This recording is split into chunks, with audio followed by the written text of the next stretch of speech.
In recent years, North Korea has always been in the news because of its missile tests and nuclear program. One of the most talked about events was when the country conducted a very powerful underground nuclear test in 2017 over the weekend. North Korea tested its most powerful nuclear device yet, which it claims was a hydrogen bomb. Scientists believe it was potentially 10 times more powerful than North Korea's last nuclear test. According to international monitoring agencies and various media reports, the explosion was so powerful that it triggered an earthquake felt in different parts of the world. Because of this, the world's attention once again turned to the man leading North Korea, and he is none other than Kim Jong-un. But who is he really? How did he become the leader of one of the most isolated and tightly controlled countries in the world? And why do neighboring countries and powerful nations continue to keep a close watch on him, like the United States, China, Japan, and South Korea? For us to understand Kim Jong-un, we first need to understand the country he inherited. Let's start with the history of North Korea. In fact, Korea has a very long history. For thousands of years, Koreans have had their own culture, traditions, and inventions. In the early 20th century, Japan occupied the entire Korean peninsula, and it remained part of the Japanese Empire for many decades. After World War II, Korea was divided into two parts. In the north was North Korea, which was supported by the Soviet Union, and in the south was South Korea, which was supported by the United States and its allies.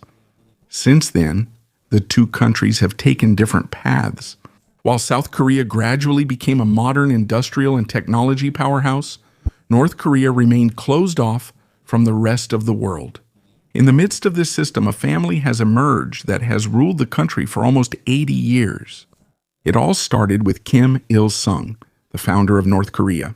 After he died in 1994, his son Kim Jong-il took over, and in the next generation, Kim Jong-un rose to power. Because of this, North Korea is unique compared to most communist states. Instead of regularly changing leaders, power has remained within a single family for many decades. Kim Jong-un was born in the early 1980s, although there is conflicting information about the exact year of his birth.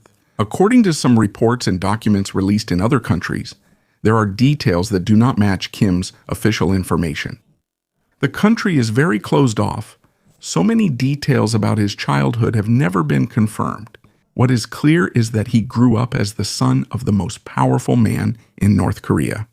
Now, let's go back. While many ordinary citizens were experiencing poverty and food shortages during those times, the world the Kim family lived in was completely different. They lived in large residences with tight security. They had access to imported products, modern equipment, and privileges that most of their fellow citizens never saw. One of the closest people in Kim Jong-un's life is his sister, Kim Yo-jong. Over time, she also became an important figure in the government and was often seen at key meetings and diplomatic events in North Korea. As Kim Jong-un was growing up, he was also being prepared for a bigger role in the future. He studied at schools reserved only for the elite of North Korea before eventually studying in Switzerland. There, the young Kim first saw a world that was very different from what most of his fellow North Koreans experienced. But despite his stay in Europe, his fate seemed to have been set from the very beginning. As the grandson of the country's founder and the son of the current leader at that time, he was gradually being prepared to become the next face of one of the most mysterious and strictest regimes in the world. But wait a moment, let me just cut in for a bit. Before we continue the discussion, I'd like to ask for a like and please subscribe as well. This is a big help for us content creators. Thank you. So, let's get back to it. When Kim Jong-un returned to North Korea after studying in Europe, the situation in the country was very different compared to when he left. During the time of his grandfather, Kim Il-sung, North Korea still had strong allies like the Soviet Union and China. But when the 1990s came, many things changed. The Soviet Union had collapsed, the Cold War was over, and the aid that North Korea had long relied on gradually disappeared. Because of this, the country's economy weakened even more. there was a severe food shortage. Many families struggled to survive. According to various reports and studies by international organizations, hundreds of thousands to over 1 million people may have died or been affected by severe hunger in the 1990s. While many citizens were experiencing this, a big question was slowly forming within the government.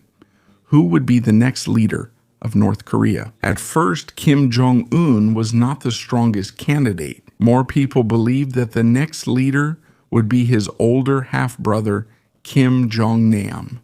He was older. He was known by high-ranking officials for a longer time, and for many years, some considered him as the possible heir to power. But as time passed, the situation started to change. According to analysts and former officials who study North Korean politics, there were people inside the regime who doubted whether Kim Jong-nam's loyalty was enough for the direction the government wanted to take. This issue grew even bigger after he got involved in a controversy in 2001. According to international media reports, he was caught in Japan while using a fake passport. Because of this, his reputation suffered a major blow.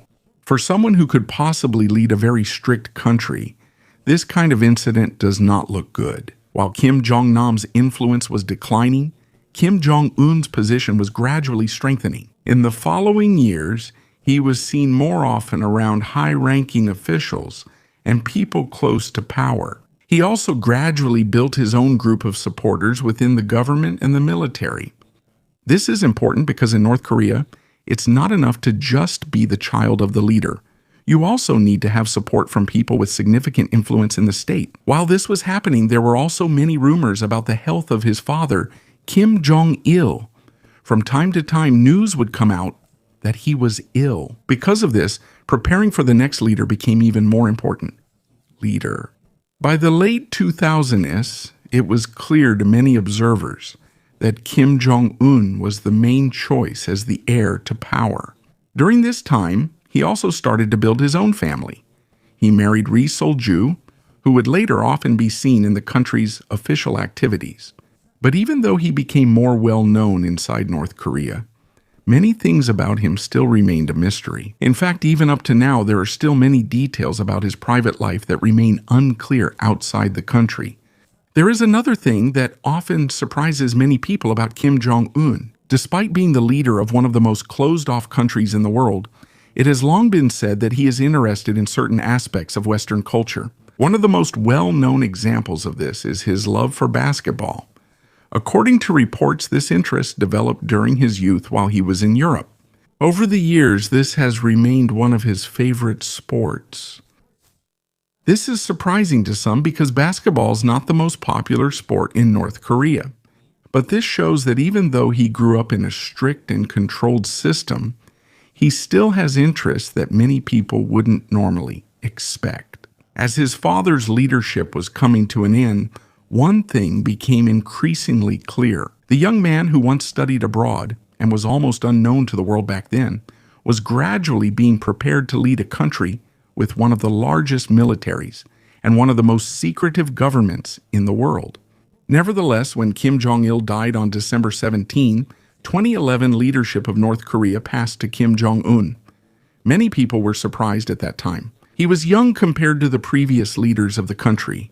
He was also not well known to the world. But inside North Korea, he had actually been prepared for a long time to become the next leader. In the last years of Kim Jong-il's life, he gradually introduced his son to the military, the government, and the powerful people in the country. That was important, because in North Korea, it's not enough to be the child of the leader. You also need to be accepted by the people who hold great influence in the military and the state. According to former officials and analysts who have been following North Korea for a long time, Kim Jong-un is the one they saw as most similar to his father in terms of leadership style and decision-making. So in 2009, he was officially introduced as the next heir to power. By 2011, he had become the country's top leader. But the situation he inherited was not easy. Outside North Korea, many countries had already imposed sanctions because of the regime's nuclear program and missile development. Because of this, they were involved due to the nuclear program and missile development of the regime. The country's relations with other parts of the world were also strained. their economy was also weak. Although the country has recovered from the severe famine of the 1990s, many areas still experience shortages of food and other basic necessities. In the capital, Pyongyang, the situation is better compared to other parts of the country. But even there are times when they also experience problems with electricity and other services.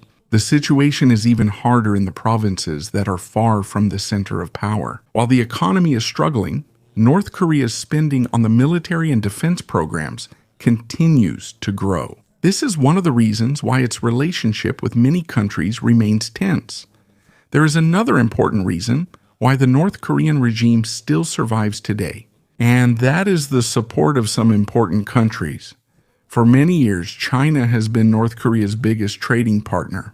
According to various economic studies and international reports, a large part of North Korea's trade is connected to China. Because of this, the relationship between the two countries is very important. If this support disappears, North Korea's economy will have a harder time. Aside from China, North Korea also has relations with Russia and a few other countries that are not close to the West. In recent years, the relationship between Pyongyang and Moscow has become even closer, especially after the war in Ukraine began. According to Reuters, Associated Press, and other international media, the cooperation between the two countries has deepened in the fields of military and security. Because of this, North Korea has become more important in international affairs. But even though it has allies, it doesn't mean that they always agree with everything Pyongyang does. For example, China often wants the East Asian region to remain stable so that business and trade are not affected. That's why whenever missile launches or sudden tensions occur in the region, Beijing is also uneasy about their potential effects. Despite all of this, there was a time when it seemed there was a chance for relations between North Korea and the United States to improve. In 2018, there was a historic meeting between Kim Jong-un and former U.S. President Donald Trump in Singapore. This was the first time that a sitting U.S. president and a leader of North Korea met in person. Many people hoped back then that change might begin, that tensions might ease, and that there might be a new direction in the relationship between the two countries. This was followed by another summit in Vietnam the following year. But in the end, there was no major agreement that truly changed the situation. The sanctions remained in place. The disagreements about North Korea's nuclear weapons also remained. And in the following years, the relationship between both sides cooled off once again. Until now, Kim Jong-un remains one of the most talked about leaders in the world. Not only because of his nuclear program, not only because of his military, but because of a much bigger question. How does a country that has long been isolated from much of the world manage to remain stable? Under the leadership of Kim Jong-un, one thing has become clearer. For North Korea, the nuclear weapon is not just something they possess, it is their shield. It is their threat. And this is also the reason they use to explain why bigger countries cannot easily act against them. North Korea's nuclear program started a long time ago.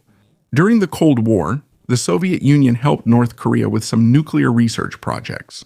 At first, its stated purpose was energy, meaning nuclear power for electricity.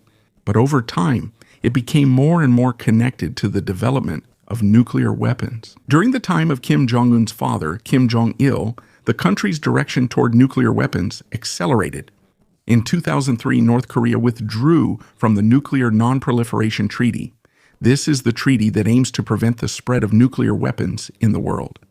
After this, North Korea became more aggressive in continuing their nuclear program. In October 2016, October 9, 2006, North Korea conducted its first nuclear test. According to international reports, the power of this first test was still small compared to stronger nuclear bombs. But even though it was small, the message was huge. North Korea showed that they were now capable of detonating a nuclear weapon.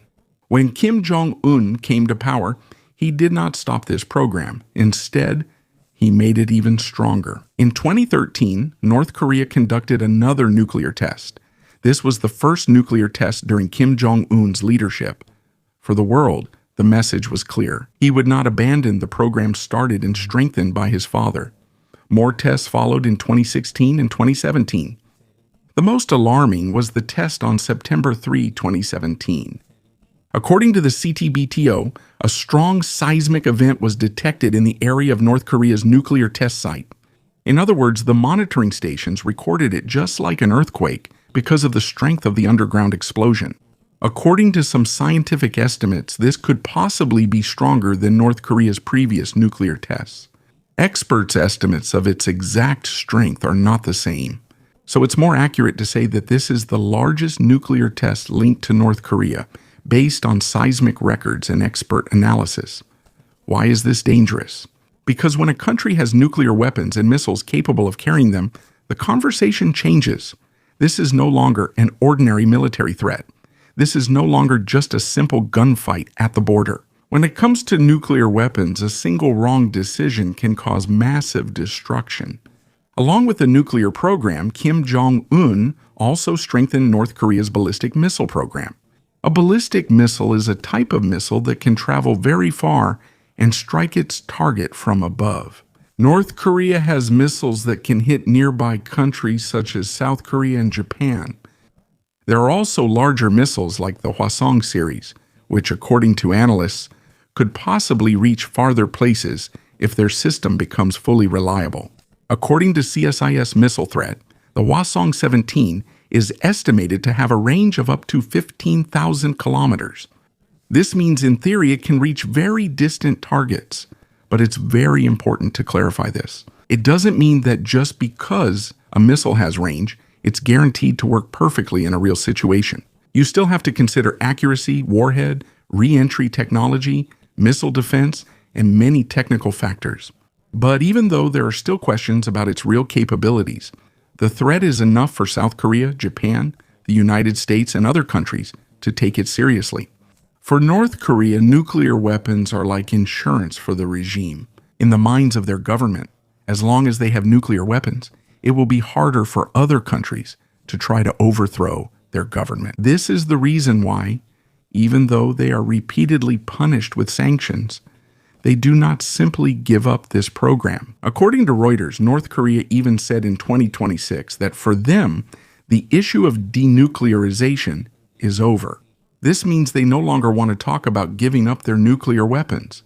That's why, until now, this question remains a big problem. How do you talk to a country that refuses to let go of weapons they believe are the reason they remain in power? But it's not just nuclear weapons that make them feared. Kim Jong-un's regime had another incident that showed just how far power and fear can go within the Kim family. This was the killing of Kim Jong-nam, Kim Jong-un's older half-brother. Kim Jong-nam had been outside North Korea for a long time. He lived in different places in Asia, including Macau. According to some reports, he was no longer actively seeking to lead North Korea. But because he was still a member of the Kim family, he remained a sensitive figure in the eyes of the regime. On February 13, 2017, he was at Kuala Lumpur International Airport in Malaysia. According to Malaysian authorities, he was approached by two women who put chemicals on his face. Later, Malaysian police confirmed that VX nerve agent was used. VX is a highly toxic chemical considered a chemical weapon. A few moments after exposure, Kim Jong-nam died. Reports say the two women believed it was part of a prank show and claimed they didn't know real poison was used. They claimed they didn't know that real poison was used on them. North Korea denied any involvement in the incident. But according to South Korean and U.S. officials, as cited in various international reports, they believe that North Korea was involved in the attack because Pyongyang did not openly admit to it. It's more accurate to say that these are accusations and assessments from other governments, not a direct admission from North Korea. This event is important because it revealed another side of the regime. This isn't just about missiles. It's not just about nuclear tests. It's also about fear, control, and eliminating anyone who could be seen as a threat. So when people ask how powerful Kim Jong-un is inside North Korea, it's not enough to just look at his age, appearance, or personal interests. There are stories about his love for basketball, reports about his interest in Western culture, and speculations about his health. But when it comes to power, the structure of the country he leads is more important. In North Korea, the Workers' Party of Korea is the main party in power. At the top of this is the country's leader. Below this are the officials, military commanders, security agencies, and the people who run the state. In theory, there are groups and committees that provide advice and implement policies. But in the actual system of North Korea, the highest authority remains with the leader and the Kim family. This means that it's not only Kim Jong-un who runs the whole country. There are major institutions behind him. There is the party, the military, the intelligence network, and the security forces. But he is the center of all of these. So even though sometimes he is shown in the media as an ordinary leader visiting factories, farms, or military bases, the power he truly holds is much deeper. He controls the direction of the nuclear program. He controls the country's message to the outside world. And he holds the fear that the regime uses to keep things under control inside North Korea. In other words, Kim Jong-un is not just a leader with nuclear weapons. He is the face of a system built on three things: control, fear, and nuclear weapons. He is the face of a system built on three things: citizens, fear of the enemy, and the belief that the strongest weapon is the greatest protection for their regime. And as North Korea's nuclear and missile program continues to grow stronger, every move it makes becomes more dangerous, not just for the Korean Peninsula, but for the entire East Asian region. In North Korea, it's not just Kim Jong-un who plays a role in the government. There's the party, the military, officials in every province, the police and security agencies, and people in charge of food, electricity, jobs, the media, and the borders. But even with this kind of system, one thing is clear: Kim Jong-un is at the center of everything. In a normal country, the leader can be questioned. The media can criticize. You can change leaders through elections. But in North Korea, that's not how the system works. Power revolves around the Workers' Party of Korea, the military, and the Kim family. And for a leader to stay in power in this kind of country, he needs to control two things. First, the military. Second, the fear of the people within the government. This is where you can see why Kim Jong-un is not just a simple figurehead. There were people who used to ask if he really held the power. He was still young when he took office. He also wasn't known to the world for very long. And because there were powerful generals and senior officials around him, some people thought that he might just be the face of the regime, but someone else was really making the decisions. But over time, Kim Jong-un showed that he could remove, demote, or transfer officials who could possibly be a threat to him. Former high-ranking officials vanished from public view, and military leaders were removed from their positions. There were some who were first demoted and then later returned to a different position. To put it simply, it's like he's rotating people within the government so that no single official becomes too powerful. If a general becomes too powerful, he can be removed. If he is needed again, he can be reinstated. This is how Kim maintains control. He doesn't allow any other center of power except himself. So even though the military is important in North Korea, it doesn't mean the military controls him. It seems more like he uses the military to strengthen his own position. There have also been unusual events during Kim Jong-un's time that sometimes make his image abroad seem less serious. One example of this is the visits of former NBA player Dennis Rodman to North Korea. Because Kim is fond of basketball, Rodman became an unusual bridge between North Korea and Western media. Many people were surprised at the time. A former basketball star visiting one of the most closed-off countries in the world. To some people, it seemed like comedy. But we shouldn't be fooled by scenes like this. Even though there are aspects of Kim's personality that seem strange in the eyes of other countries, the system he leads is serious and heavy-handed. According to the United Nations Commission of Inquiry, North Korea has long been accused of widespread human rights abuses. This includes forced labor and extreme control over the citizens, political prison camps, torture, and punishment of people considered enemies of the state. North Korea denies many of these accusations, but for many years, defectors, human rights groups, and international investigators have all said the same thing. The state has very strict control over the lives of ordinary people. In North Korea, you can't just speak out against the leader. The media is not free either. News, movies, radio, and the internet are all controlled by the government. The country has its own internal network known as Kwangmyong. This is not like the open internet used by most of the world. Its content is limited, information is controlled, and for most citizens, free access to news from outside is almost impossible. This is important because Kim Jong-un is the first leader of the Kim family to face the era of smartphones, hackers, social media, and digital information. His grandfather ruled during a time when it was easier to control the news. His father ruled during a time when the internet was just beginning to expand. But Kim Jong-un is leading in a time when information spreads quickly around the world. That's why under his rule, digital control has become even more important. The regime doesn't just use guns and soldiers. They also use censorship, surveillance, and control over communication. It's also wrong to assume fear is the sole reason the system persists. Digital life is also part of North Korean society, especially in Pyongyang and among people connected to the state, whose lives are better compared to ordinary citizens in the provinces. There are market activities that are allowed. There are businesses that operate in a limited way. There are some factories and farms that are given a little space to earn and operate more practically. This is not like the free economy of South Korea or Japan. But compared to the severe famine in the 1990s, there are some parts of the country where the situation has slightly improved. Nevertheless, life remains difficult for many ordinary North Koreans, and there is still a big gap between the lives of the elite and the common people. While many struggle with food, jobs, electricity, and freedom, Kim's family and high-ranking government officials have access to a more comfortable life. Because North Korea's legal trade with the world is limited, the regime looks for other ways to earn money. One of the most closely monitored aspects of this is cyber operations. According to joint statements and reports from the United States, South Korea, Japan, and cybersecurity researchers, North Korea has long been linked to major crypto hacks and cyber theft. According to some reports, North Korean-linked hackers have stolen hundreds of millions of dollars over several years.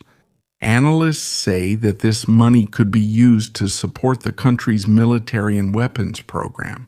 This is not just a simple online scam. When a state is behind the hacking, it has greater capabilities, training, protection, organization, and it's much harder to go after the people involved because they are inside a country that does not easily cooperate with international law enforcement. When the COVID pandemic came, it became even more evident how closed North Korea is. In the early part of the pandemic, North Korea quickly closed its borders. Because there were almost no tourists and the movement of people in and out was strictly controlled, it was easier for them to isolate the country. But because information is also controlled, it's hard to know what really happened inside. In 2022, North Korea admitted that there was a major outbreak of what they called a fever. State media said that millions had a fever, but the official death toll was very low. Many international health experts doubted those numbers, because if millions got sick, it's hard to believe that only a few died, especially in a country with a limited healthcare system and limited medical supplies. During the same period, the relationship between North Korea and South Korea also worsened. In 2018, there was still hope. Kim Jong-un and South Korean President Moon Jae-in met. There were diplomatic talks. A liaison office was established in Kaesong to serve as a bridge of communication between the two sides. But on June 16, 2020, North Korea blew up the liaison office. For many observers, this was a symbol of the collapse of hope for better relations. This showed that even if there are moments when talks seem to be calming down, tensions can quickly return. And while relations with South Korea and the United States are cooling, North Korea is getting closer to Russia. This became even clearer after the war in Ukraine escalated in 2022. According to Reuters and other international reports, military cooperation between North Korea and Russia has deepened. In 2024, Kim Jong-un and Vladimir Putin signed an agreement that strengthens their strategic partnership. According to South Korean, Ukrainian, and Western officials, North Korea sent weapons and soldiers to support Russia. In 2025, North Korean state media also confirmed that North Korean troops helped Russia. For North Korea, in exchange, it could be money, food, fuel, military technology, or political support. For Russia, the additional weapons and personnel are a big help as the war continues. This is significant because it's rare in modern history for North Korea to provide this much support in a war abroad. This shows that North Korea is no longer just sitting on the sidelines. It is gradually becoming a more active part of the larger global power struggle. At the same time, North Korea continues to showcase newer missiles. In October 2025, North Korea showcased the Hwasong-20 in a military parade, which state media called one of their most powerful strategic weapon systems. This does not necessarily mean that all the missile's capabilities have been fully proven, but it is enough for analysts to take it seriously. Because every new missile that North Korea unveils comes with the message, we have the capability to strike from afar. We have the capability to intimidate, and you cannot easily force us. This is why it is wrong to simply laugh at Kim Jong-un. Yes, there are many unusual things about his image. Yes, he is often treated as a joke in Western media. And yes, much of his power comes from being born into the Kim family. But that doesn't mean he's a weak leader within his own system. In fact, for more than a decade, he has proven that he can control the party, military, security forces, propaganda system, and foreign alliances of North Korea. He can remove officials who might become powerful enough to challenge him. He can expand the nuclear and missile program. He can close the country off during a crisis. He can use fear to control the people from within. And he can use chaos outside the world to gain new support from Russia, China, and other countries that are not close to the West. In the end, North Korea under Kim Jong-un is not just a simple poor country with a strange leader. This is a country with a small economy but a big military threat. A country closed to information but active in cyber operations. A country where many citizens struggle but can afford to spend on missiles and nuclear weapons. And a country that, despite being under sanctions for a long time, remains alive because of fear, discipline, control, and the support of some powerful allies. So the real question now is not just who Kim Jong-un is. The bigger question is this: how much stronger will North Korea become while he holds power? Because the longer he stays in power, one thing becomes clearer. He is not just a temporary leader. He is not just a shadow of his father. And he is not just someone who ended up on the throne because of his family name. Kim Jong-un is the digital age dictator of North Korea. And under him, the country that has long been closed off from the world continues to prepare, strengthen itself, and wait for the right moment to show just how big a threat it can be.